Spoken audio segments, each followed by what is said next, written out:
السلام علیکم ورحمۃ اللہ وبرکاتہ۔ یہ آج کافی دنوں کے بعد آپ کے سامنے حاضر ہوا ہوں۔ اس میں آج کا جو سوال ہے وہ یہ ہے کہ نماز قصر جو سفر کی حالت میں ہم نماز پڑھتے ہیں وہ کتنے میل کا سفر کا ارادہ ہو تو نماز پڑھنی چاہیے، اور اس کی کوئی حد مقرر ہے، اور کم از کم کتنے دن ہم نے قیام کرنا ہو کہیں پہ تو نماز جو ہے وہ قصر کرنی چاہیے۔ دوسرا کہ جو لوگ ملازمت کے سلسلے میں کسی دوسرے شہر میں رہتے ہیں اور یا تو ان کا روزانہ آنا جانا ہوتا ہے یا وہ وہاں پہ رہتے ہیں اور ہفتے بعد 10 دن بعد وہ گھر آتے ہیں، ان کے لیے کیا حکم ہے؟ کچھ طلباء پڑھنے کے لیے دوسرے شہروں میں ہوتے ہیں، وہاں ان کے لیے کیا حکم ہے؟ اسی طرح جو مسافر ہے جب سفر کی حالت میں ہے تو کسی مسجد میں باجماعت نماز ادا کرتا ہے تو جو مقیم وہاں کا مقامی امام ہے اس کے پیچھے نماز ادا کرے گا تو کس طرح کرے گا؟ اور اگر وہ ایسے ہے کہ جماعت کھڑی ہو چکی ہو اور جیسے کہ 2 رکعتیں گزر چکی ہیں تو باقی کی 2 رکعتوں میں وہ شامل ہوا تو کیا وہ ان 2 رکعتوں کو پہ ہی اکتفا کرے گا، یعنی اس کے لیے کافی ہوں گی، یا اس کو نماز پوری پڑھنی پڑے گی؟ اور اسی طرح جو ہے نا کہ مثلاً کچھ لوگوں کے مختلف شہروں میں گھر ہوتے ہیں اپنے ذاتی، کیا وہ وہاں پہ مسافر ہوں گے؟ اس کے بارے میں ذرا وضاحت چاہیے تھی۔ تو محترم الشیخ حضرت حافظ عبدالستار الحماد حافظہ اللہ انہوں نے اس کا جواب دیا کہ نماز قصر جو ہے جس کو ہم سفر کی نماز کہتے ہیں، اس کے متعلق علماء کا بڑا اختلاف ہے کہ وہ کتنے سفر پہ پڑھنی چاہیے، اور نہ ہی کوئی واضح حدیث اس کے متعلق موجود ہے۔ ہاں، اللہ کے نبی صلی اللہ علیہ وسلم کا جو عمل مبارک تھا وہ انہوں نے بیان کیا، اور وہ کن سے کہ آپ کے خادم حضرت انس رضی اللہ عنہ جو آپ کے ساتھ ہر سفر میں یا آپ کے ساتھ گھر میں بھی مقام یعنی سفر میں حضر میں ہر وقت آپ کے ساتھ آپ کی خدمت میں ہوتے، ان سے جو انہوں نے صحیح مسلم کی حدیث ہے وہ بیان کی ہے، وہ کچھ اس طرح سے ہے کہ انہوں نے فرمایا کہ اللہ کے نبی صلی اللہ علیہ وسلم کا جو عمل تھا وہ یہ تھا کہ آپ 3 فرسنگ، ایک فرسنگ جو ہے وہ 3 میل کا ہوتا ہے، تو یعنی 9 میل کے سفر پہ یعنی جب نکلتے تو اس وقت آپ قصر نماز ادا کر لیتے۔ تو اسی طرح یعنی یہ بھی ہو سکتا ہے جب آپ نکلیں اپنے گھر سے نکل پڑیں تو اس وقت جو ہے وہ آپ قصر نماز ادا کر سکتے ہیں رستے میں، تو 9 میل کے فاصلے کے بعد آپ قصر کر سکتے ہیں۔ 9 میل کا فاصلہ یہ حضرت انس رضی اللہ عنہ کے صحیح مسلم کے اندر حدیث موجود ہے، یعنی ایک فرسنگ جو ہے وہ 3 میل کا ہوتا ہے اور 9 میل کا۔ اب رہی بات دوسری کہ جو ہے کتنے دن کا ارادہ ہو تو اللہ کے نبی صلی اللہ علیہ وسلم جب مکہ سے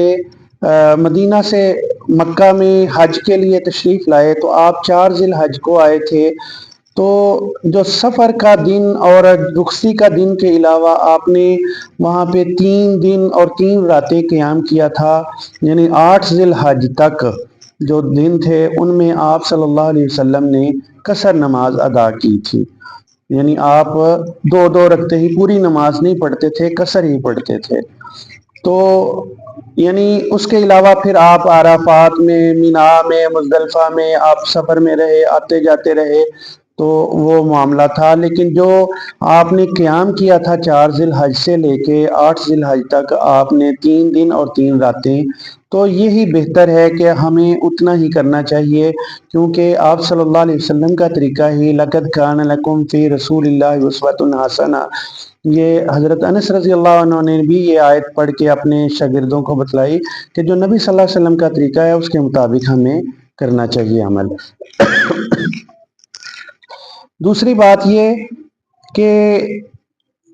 جو لوگ ملازمت کے سلسلے میں دوسرے شہروں میں رہتے ہیں، پڑھائی کے سلسلے میں رہتے ہیں، تو ان کے لیے کیا حکم ہے؟ ان کے لیے فقہا جو ہیں انہوں نے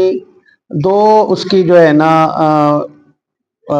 فقہاء اسلام نے وطن کی دو قسمیں لکھی ہیں۔ ایک ہے وطن اصلی، وہ مقام جہاں پہ انسان پیدا ہوتا ہے، وہاں پہ رہتا ہے، اس کے گھر والے اہل و عیال وہاں رہائش رکھے ہوئے، اور ایک وطن اقامت، یعنی جہاں پہ وہ پڑھائی کے سلسلے میں یا ملازمت کے سلسلے میں وہ قیام کرتا ہے، وہاں رہتا ہے، وہ 15 دن کے بعد، 8 دن کے بعد، 20 دن کے بعد، مہینے بعد یا سال کے بعد اس کا واپس اپنے گھر میں آنا جانا ہوتا ہے، تو وہاں پہ وہ قصر نہیں کرے گا، وہاں وہ پوری نماز پڑھے گا۔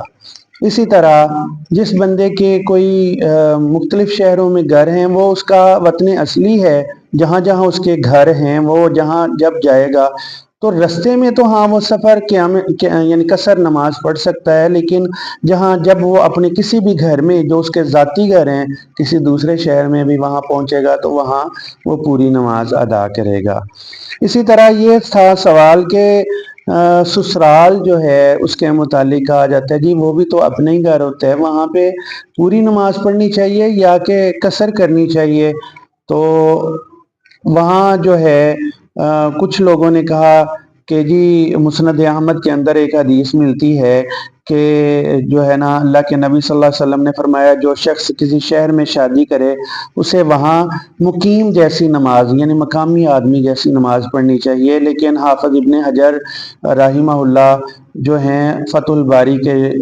جو مصنف ہیں انہوں نے کہا کہ نہیں، یہ حدیث جو ہے یہ بالکل قابل حجت نہیں، اس کے راوی جو ہیں وہ ضعیف ہیں، اس وجہ سے نہیں۔ اب اس کی انہوں نے جو ہے نا دلیل یہ دی ہے کہ اللہ کے نبی صلی اللہ علیہ وسلم کا سسرال بھی تو مکہ تھا، یعنی حضرت ابو سفیان رضی اللہ عنہ کی بیٹی حضرت ام حبیبہ رضی اللہ عنہ وہ مکہ والے تھے حضرت ابو سفیان، اور اللہ کے نبی صلی اللہ علیہ وسلم جب مکہ تشریف لائے تو آپ قصر کرتے رہے، تو اس سے تو دلیل ہمیں مل گئی کہ نہیں، سسرال میں بھی ہم جاتے ہیں جب اگر وہ کسی دوسرے شہر میں ہے تو وہاں بھی ہم اگر اتنی مدت تک رہتے ہیں یعنی 3 دن کا اور 3 راتوں کا قیام ہے تو ٹھیک ہے۔ اس میں ایک بات اور بھی آ جاتی ہے کہ